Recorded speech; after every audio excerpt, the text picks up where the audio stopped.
तो national Herald case मामला राहुल गांधी की पेशी का आज 5वां दिन है। ईडी के सवालों से राहुल का फिर से आज सामना होगा। कांग्रेस ने प्रदर्शन के लिए सांसदों और विधायकों को दिल्ली बुलाया है। मुख्यमंत्री अशोक गहलोत ने दिल्ली में मोर्चा संभाले हुए हैं। वो मुख्यमंत्री अशोक गहलोत और साथ ही आपको बता दें कि पीसी चीफ गोविंद सिंह डोटासरा, मंत्री बीडी कल्ला, ममता भूपेश, शकुंतला रावत, उप मुख्य सचेतक महेंद्र चौधरी, सुभाष गर्ग, मंत्री भजन लाल जाटव भी इस वक्त जोधपुर हाउस में है। 5वां दिन और अगर बात यहाँ पर करें रणनीति को लेकर तो मुख्यमंत्री अशोक गहलोत से बेहतर रणनीतिकार कांग्रेस के लिए आज के समय में उनसे बेहतर कोई भी नहीं है। ये खुद आलाकमान भी इस बात को स्वीकारते हैं और इसी वजह से दिल्ली में मोर्चा संभाले हुए मुख्यमंत्री अशोक गहलोत, साथ ही पीसी चीफ गोविंद सिंह डोटासरा, मंत्री बीडी कल्ला, ममता भूपेश, शकुंतला रावत, उप मुख्य सचेतक महेंद्र चौधरी, सुभाष गर्ग, मंत्री भजन लाल जाटव भी जोधपुर हाउस में है। 5वां दिन राहुल गांधी से पूछताछ का कल भी पूछताछ हुई और अब तक लगभग 35 से 40 घंटे की पूछताछ। लेकिन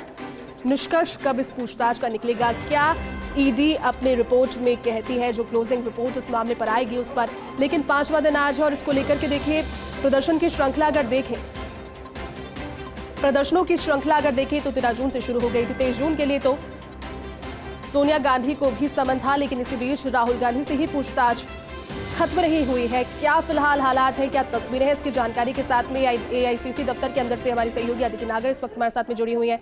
अदिति, 5वां दिन है, लगभग 35 से 40 घंटे की पूछताछ ऑलरेडी हो चुकी है।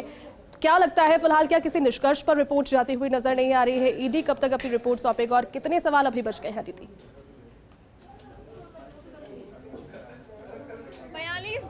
42 घंटे की पूछताछ अभी तक राहुल गांधी से हो चुकी है जी। हालांकि कल कांग्रेस के तमाम जो बड़े अधिकारी थे, पदाधिकारी थे, वो ये मान रहे थे कि आज पूछताछ नहीं होगी, लेकिन आज 5वां दिन है, पूछताछ है। राजस्थान के तमाम लोग यहाँ पर आए हुए हैं।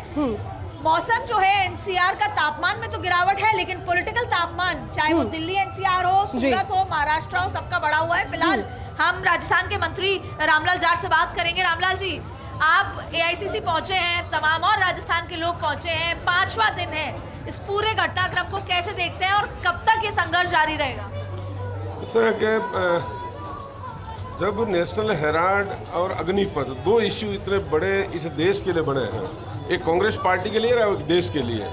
कांग्रेस पार्टी का जब 1938 में जब नेशनल हेराल्ड ने 3 न्यूज़पेपर निकाले, एक हिंदी, एक उर्दू और एक अंग्रेजी, तो उस समय की जरूरत थी कि लोगों में अवेयरनेस पैदा करने की। तब से ही अखबार चल रहा है। देश की आज़ादी में बड़ा योगदान रहा। नेहरू जी की तीसरी पीढ़ी में राहुल गांधी जी को जिस तरह प्रताड़ित किया जा रहा था, धारा 25 के अंदर ये साफ है कि नॉन फॉर प्रॉफिट जो संस्था में कोई भी रजिस्ट्रेशन होता है उसमें कोई पैसे का लेन देन नहीं होता है। ये एक्ट बना हुआ है, ये कानून है, ये नियम है, ये गवर्नमेंट ने बनाया है। उसी के तहत यंग इंडिया में नेशनल हेराल्ड को लोगों को मदद करने के लिए 2000 लोगों को 67 करोड़ रुपए दिए। बाकी हाउस टैक्स एंड बिजली का टैक्स दिया गया। एक पैसा राहुल गांधी जी या सोनिया गांधी जी या मोतीलाल वोरा या ऑस्कर फर्नांडिस ने नहीं लिया, लेकिन उन देश की आज़ादी में आंदोलन करने वाले लोगों को बचाने के लिए ये काम किया है।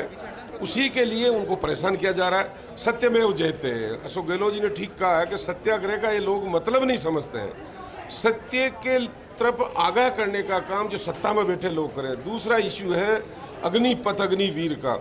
देश की नेशनलिटी के लिए इन लोगों ने जो कुठाराघात किया, आज आर्मी भी राष्ट्रीय इश्यू है। इसको इस तरह नहीं लेना चाहिए। 6 महीने की ट्रेनिंग, 4 साल में लोग, बाप नौकरी करेगा, बेटा रिटायर्ड हो जाएगा, इस तरह के हालात पैदा किए।